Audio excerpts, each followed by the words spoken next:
एक ही टाइप की दो मूवीज, एक बन जाती है कल्ट ब्लॉकबस्टर और दूसरी सिर्फ अच्छी फिल्म बन के रह जाती है। आखिर इन दोनों के बीच में फासला क्या है? बेबी की शुरुआत होती है डायरेक्टली एक वॉइस ओवर से, जहां पर हमें बताया जाता है इस बेबी यूनिट के बारे में जो टेररिस्ट अटैक्स को प्रिवेंट करने के लिए बनाई गई थी। इसी वॉइस ओवर में बताया जाता है कि ये कहानी बेबी यूनिट की आखिरी मिशन की है। और वहीं धुरंधर की शुरुआत होती है अजित डोवल के कैरेक्टर से उस हाईजैक्ड प्लेन में। उस प्लेन में उस दिन जो कुछ हुआ, जो अजित के कैरेक्टर ने एक्सपीरियंस किया, उसके बाद ही ये धुरंधर यूनिट या मिशन लॉन्च करने का वो डिसीजन लेता है। तो देखो, सेम प्लॉट को इन दोनों मूवीज ने किस तरीके से सेटअप किया। सिमिलरली अभी अगर हम कंपैरिजन करते हैं दोनों मूवीज के एंटागनिस्ट की, तो बेबी का एंटागनिस्ट है एक पावरफुल लीडर जो पाकिस्तान से ये सब टेररिस्ट एक्टिविटीज करवा रहा है। इसका कैरेक्टर मोटिवेशन है इसकी radical ideology, which is a great thing to have in your antagonist. Protagonist और एंटागनिस्ट में ideological differences is a very good technique to set up a conflict. But अगर हम धुरंधर में देखें, मेजर इकबाल भी काफी सिमिलर है, एक powerful leader in Pakistan doing all these activities.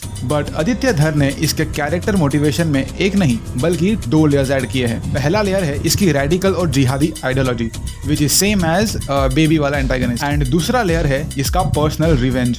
जी हाँ, उसे अपने बाप की गलती और सरेंडर का रिवेंज लेना है। उसके बाप ने जो पूरी दुनिया के सामने उसकी कौम की इज्जत बेची है 1971 की वॉर में, उसका गिल्ट या कर्जा उसके सर पर है, इसीलिए वो ये सब कर रहा है। इस सेकेंड लेयर की वजह से मेजर इकबाल के लिए ये काफी पर्सनल हो जाता है और ये कहानी कैरेक्टर ड्रिवन बन जाती है। अभी आप सोचोगे भाई कैरेक्टर ड्रिवन या प्लॉट ड्रिवन से हमें क्या? हमें तो सिर्फ एक एंगेजिंग मूवी देखनी है विद ए गुड प्लॉट, जो इन दोनों मूवीज के पास है। अब मैं समझाता हूँ क्यों एक मूवी का कैरेक्टर ड्रिवन होना ज्यादा बेटर होता है। Let's compare protagonist of these two movies. Akshay Kumar एक एक्सीलेंट स्पाई है जिसका कैरेक्टर मोटिवेशन है कि वो एक सोल्जर है, इसलिए वो अपनी रिस्पॉन्सिबिलिटी निभा रहा है। That's it. यानी ये कैरेक्टर सिर्फ प्लॉट को सर्व कर रहा है। एंड जसकीरत भी एक एक्सीलेंट स्पाई है, बट इसकी कैरेक्टर मोटिवेशन मल्टीपल लेयर्स में लिखी गई है। पहला तो वो भी एक देशभक्त तो है, वो फौजी बनना चाहता था। दूसरा, उसकी माँ और बहन आराम से सरवाइव करेंगे इसकी वजह से। तीसरा, उसके मन में अभी भी घर वापस जाने की इच्छा है। धुरंधर 2 के इस सीन में वो बोलता है आलम भाई को कि मैं जब यहाँ पर आया था तो मैंने सोचा था कि ये मिशन एग्जीक्यूट करने के बाद मैं जैसे तैसे घर चला जाऊंगा। और सबसे घातक मोटिवेशन लेयर ऐड होती है इस 26 सीन के बाद।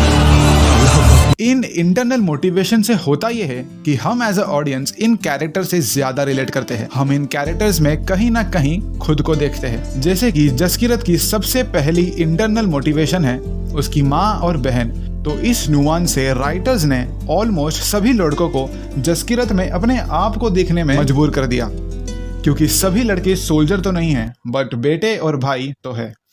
और ये नुआंस बेबी में भी है। अक्षय कुमार की बीवी और 2 बच्चे वाला इमोशनल एंगल है, बट उसको सब लड़के इतना ज्यादा रिलेट नहीं कर पाएंगे। ये सिर्फ एक स्पेसिफिक एज ग्रुप वाले जिनकी शादी और बच्चे हो चुके हैं वो ही रिलेट कर पाएंगे। इस कैरेक्टर रिलेटेबिलिटी से होता यह है कि हम मूवी देखते समय हमारे प्रोटैगनिस्ट को फॉलो कर रहे होते हैं। उस समय हम कितना ज्यादा इमर्ज्ड है उस मूवी की दुनिया में वो इस पर डिपेंड करता है। सिंपल लैंग्वेज में समझाओ तो जसकीरत और स्पाइडरमैन जैसे कैरेक्टर्स को देखते समय ऑडियंस को कुछ फर्स्ट पर्सन पीओवी वाले जो वीडियो गेम्स होते हैं कुछ वैसा एक्सपीरियंस होता है, लाइक कॉल ऑफ ड्यूटी, जिस वजह से ऑडियंस ज्यादा एंगेज्ड रहती है आपकी कहानी में। ऑडियंस काइंड ऑफ जीती है उस कहानी को। और वहीं दूसरी तरफ बेबी के अक्षय या एंड गेम के कैप्टन अमेरिका जैसे प्लॉट सर्विंग कैरेक्टर्स को देखते समय ऑडियंस को कुछ थर्ड पर्सन पीओवी वाला एक्सपीरियंस मिलता है, लाइक पबजी।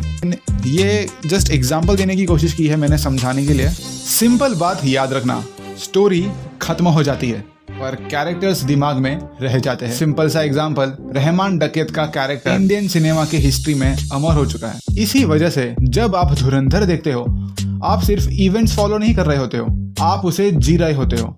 और जब फिल्म खत्म होती है तो आपको लगता है यार ये सिर्फ मूवी नहीं है। इसीलिए बेबी एक अच्छी वेल मेड फिल्म है, बट धुरंधर एक एक्सपीरियंस है। अगर आपको मूवीज सिर्फ देखनी नहीं समझनी भी है तो सब्सक्राइब जरूर करो। Thank you.